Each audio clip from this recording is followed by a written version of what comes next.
Les relations de parenté au sein du vivant.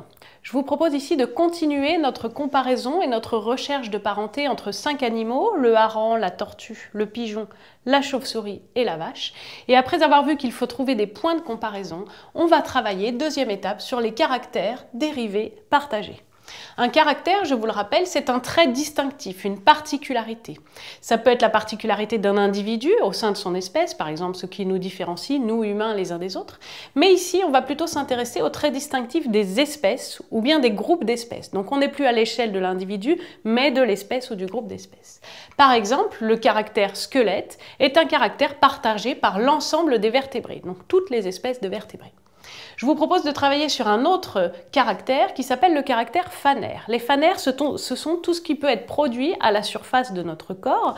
Par exemple, les écailles, les poils, les plumes sont trois types de phanaires.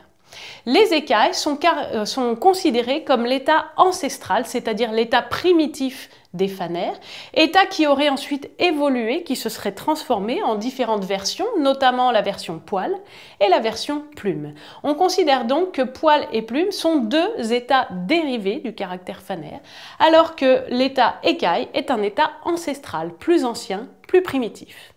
Maintenant, le classement des êtres vivants nécessite de prendre en compte les caractères à l'état dérivé et les caractères qui vont être partagés par différentes espèces. La règle générale, c'est que plus le nombre de caractères dérivés partagés par deux espèces est important, plus ces espèces sont apparentées, c'est-à-dire plus elles sont proches cousines. Cela veut dire que pour grouper des espèces, il va falloir qu'elles partagent des caractères à l'état dérivé. Autrement dit, le fait de partager des caractères à l'état ancestral ne renseigne en rien sur les parentés. Ce sont les états dérivés des caractères qui vont nous intéresser.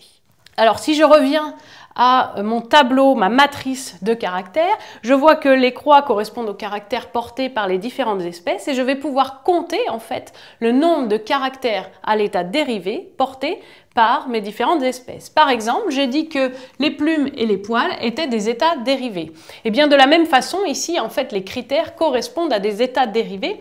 La présence d'un squelette est l'état dérivé par rapport au fait de ne pas avoir de squelette. La présence de 4 membres est un état dérivé par rapport au fait de ne pas avoir de membres. Idem pour la présence des doigts. Et puis les plumes et les poils sont l'état dérivé par rapport à l'état écaille. Donc ici, il me suffit de compter combien de caractères dérivés partagent les espèces que j'étudie pour ensuite pouvoir voir lesquelles sont plus proches les unes des autres. Et bien si je compte, je me rends compte que la chauve-souris et la vache partagent 4 caractères à l'état dérivé, alors que d'autres espèces, par exemple le hareng, ne partagent qu'un caractère à l'état dérivé, la présence du squelette, avec les autres espèces. Au final, partager 4 caractères à l'état dérivé, c'est ce que font la chauve-souris et la vache. Ce seront donc les 2 espèces les plus proches, parentes, dans ces 5 espèces. Les autres vont être plus éloignées. Ce sont des espèces cousines, mais plus éloignées que ne le sont la chauve-souris et la vache entre elles. En réalité, vous savez que ces 2 espèces font partie du groupe des mammifères.